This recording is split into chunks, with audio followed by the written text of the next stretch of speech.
showing you a Kraft mac and cheese design, which is actually a lot more easy than I was anticipating when I started out doing this one. For one thing, the glitter coming out of the box simplified it because there's no sculpting little noodles, and I actually think I like the way it turned out with the glitter better than if I had sculpted little noodles, which I was going back and forth on which way I wanted to do it. And then painting the label on the box, I was anticipating painting all those little noodles to be a tedious time suck, but they really weren't. It was easier than I anticipated. It is so cute. I love it. I hope you guys love it as much as I do. And don't forget to click subscribe to see all my future videos as well. So we are going to begin this one with an overlay of a soft white acrylic. This is one of my favorite colors to use as a background. I don't find it nearly as harsh looking as a bright white acrylic background or a bright white gel polish. It's just a little bit more soft looking, a little more subtle, but it also gives a very clean looking base. So it's one that I just go back to all the time. And I make my own soft white acrylic. As far as when I mix it, I just do about 75% clear, 25% white, or somewhere thereabouts. When you are making it, you just have to experiment with what percentages of white and clear acrylic work for your particular brand and how much pigment is in your white acrylic. After you have that done, I'm going to be drawing my template on a piece of paper, a little piece of scratch paper, and then on a nail form backing, you're going to sculpt your pieces. If you want to know all the details on making those templates like I just did and have a really in-depth class on it, I do have a live class that I did a little while ago, a couple months ago, that is specifically on making templates, using templates, sculpting the pieces, attaching them together, all of the ins and outs of this particular technique. So if you missed that one, and if it is something that you would find helpful, I will put a link to that into the description box below. It is one of those classes where, if it's something that you would use, I would highly recommend watching it. But honestly, if this technique isn't something that you're ever personally going to do, it's probably not a video that you would find terribly helpful, just because it is only about making these templates. So I will put a link to that below. Check it out if you think it'll be helpful.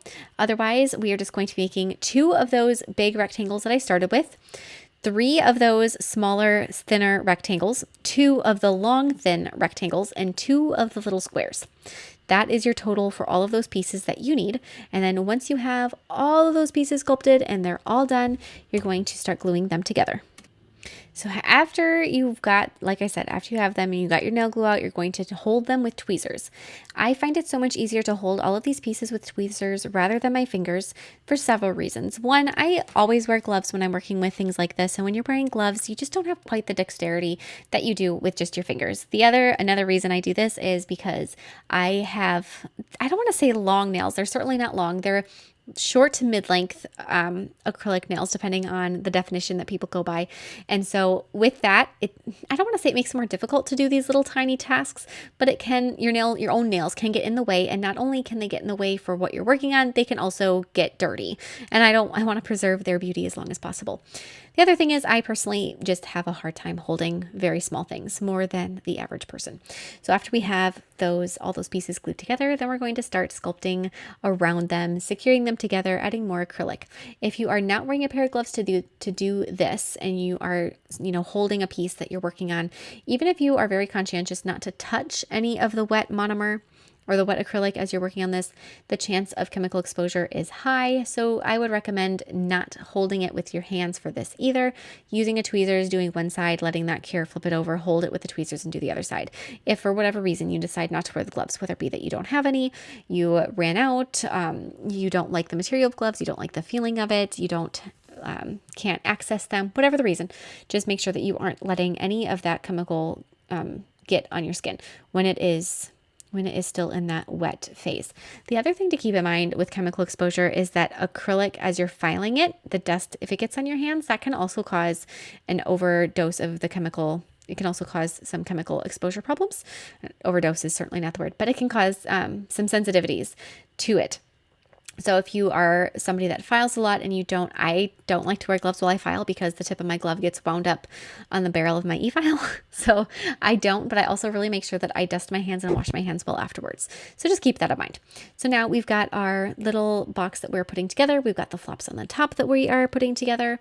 Just make sure you're smoothing all of that out. Now we get to paint the label. This part is my favorite part. I love painting labels. I love replicating logos. I love everything about that. So I'm going to take with a lighter shade of blue, of acrylic paint, I'm going to be adding an ombre from right below the top of the box to about the middle of the box. You can go all the way to the top, but there's no reason to because you're going to paint over it. And then after you have that, I'm going to paint a band across the very bottom of the front of this box with yellow.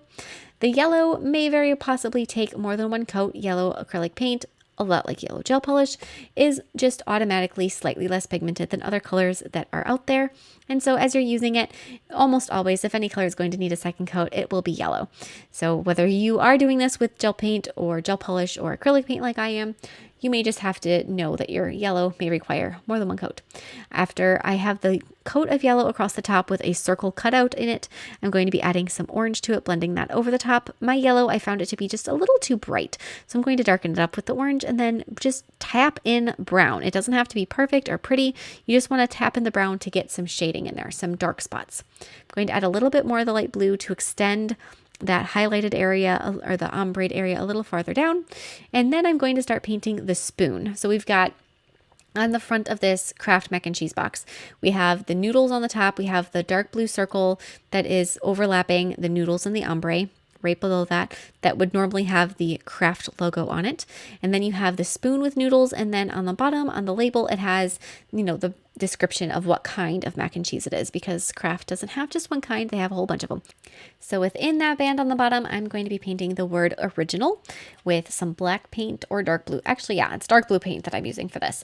When you are deciding on your kind of mac and cheese, just pay attention to the other things that might be different on the box, because if they are, I guess I haven't looked at enough Kraft mac and cheese boxes to know for sure, but I'm sure most things, they have little other differences if it's a different variety, especially if it's something that's like all natural or low fat, or, there's the different flavors and the box looks different. One thing I do know is I'm pretty sure Kraft has like a unicorn mac and cheese, and then the box definitely looks different because it's like pink and rainbows. I believe that one was something that Melody had at one point a long time ago. Trying to remember. There's all these different things and little different minutia of the marketing gigs that are out there. So after we have the original painted, I added some highlights and the lowlights to my spoon. So I started out with a light gray, and then I added some white highlights and then some darker gray shadows. Just by adding a couple strategically placed lines of those different colors, you can make it look like it's chrome. And then I'm going to be adding the yellow noodles that are on the spoon, going through adding some brown and some orange lowlights to them, much like we did above the blue circle on the top of this. You don't have to worry about it being too specific and actually painting in any noodles. Keep it simple, keep it kind of quick and easy. If you overthink it, chances are it's going to look like you overthinked it. So try to just keep it quick and easy, which I know is easier said than done. When you're painting something, to sort of stop thinking is the goal. You want to stop thinking about it and just let it happen, especially with things like making those little highlights and shadows in the background. I'm also going to take, and with the original yellow color that I thought was too bright, I'm going to be adding little lines intersecting, going all over across that noodle area on the top of the box. Then I'm going to highlight some of them. You don't have to highlight all of them, or even if you do highlight all of them, don't highlight the whole noodle shape. And that'll give you a actually very easy, very quick noodle pattern across the top of the box. On the blue circle, I'm going to be adding the white shape that is for where it would say Kraft if you were to actually go through and paint the word Kraft. I did not. I just left that little white base. Below that, you're going to want to write macaroni and cheese. So small. It is so tiny to write all of these things on there. If you want to simplify it and make it easier on yourself, do not feel like you shouldn't be, because it is so tiny. It is difficult to read. It's so small. It's difficult to paint that it's so small. And there is absolutely no reason to not make it easier on yourself if you would like to. If you like the challenge like I do, then painting the tiny things is like a challenge for you, then absolutely go for it. But if it's just something that makes it too daunting to you, skip it. Not a big deal. We're going to be adding a little red outline around that white shape that should say Kraft.